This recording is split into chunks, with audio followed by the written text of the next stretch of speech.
Hello, friends and followers. Today we're going to be making some 3D objects on the bandsaw. I've just got some scrap timber here that I've glued up. I'm using my really old secondhand bandsaw that I bought. Works quite well, so I don't have much experience at all on it, but we're going to give it a go. So really the idea is to cut one side, apply some tape so you've got some support when you flip it over to cut the other side. Therefore, you can make a 3D looking object. I'm really trying to make some coat hooks for a bit of a chaotic design on a live edge slab that I'm going to be working with. So hopefully they come out okay. I'm going to just mark the center line and draw a rough design. Again, this is just scrap wood, so what I have worked out from this experiment is it's really hard, really hard to not make it sort of look like an adult toy.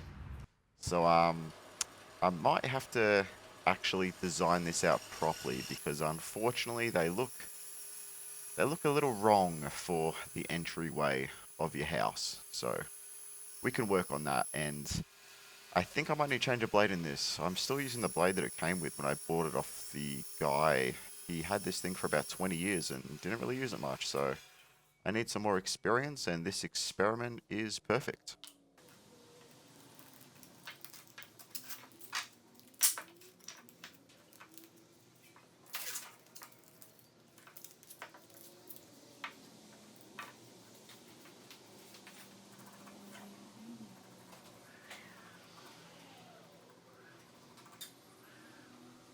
So round two on the cutting, so I've just taped it up, we'll flip it around, we'll do the other side.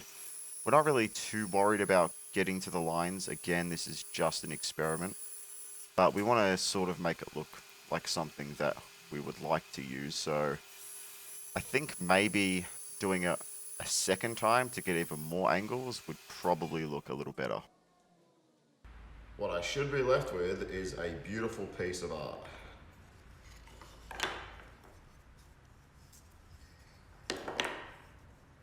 Wow, that's exactly what I wasn't trying to go for.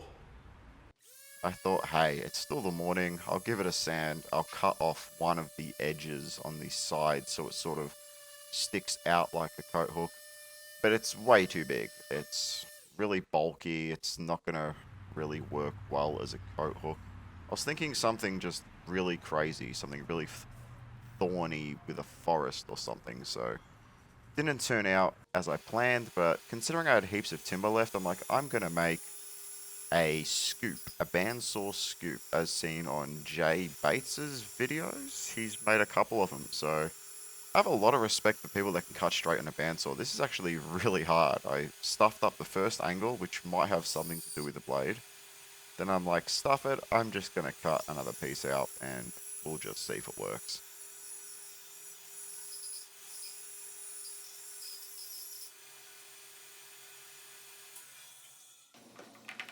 After a thick lather of glue, I set it in some clamps, left it for a couple hours, then came back to check it out. I think on a larger scale, this would certainly work, but I'm kind of restricted by the height of my bandsaw, which I'll show you in a minute because there's only so tall I can make these scoops, if that makes any sense. Well, I'm glad I'm calling this one an experiment because there's certainly a few things I could learn. One would be how to cut straight on the bandsaw. I really don't have much experience with the bandsaw, so I think this could be a really fun project. I'm definitely no Jay Bates. He made a really good video on how to make a bandsaw scoop. So I'm going to have a lot more practice on that. So this was a really fun experiment. The 3D objects didn't really turn out as well as I planned, but I'm definitely going to turn them into something soon. So that will be a lot of fun. And the total clearance is really only 19 centimeters. Next week, we're going to be doing a couple of projects with the routers. I'm going to show you why I honestly believe these are the best woodworkers tool you could have in your workshop. Certainly for the price, we're going to look at a barrel style one like this that can be attached to CNCs, a Makita plunge, and a really cheap brand of plunge as well, and why you don't always need something that's sort of higher on the price range to get similar sort of results.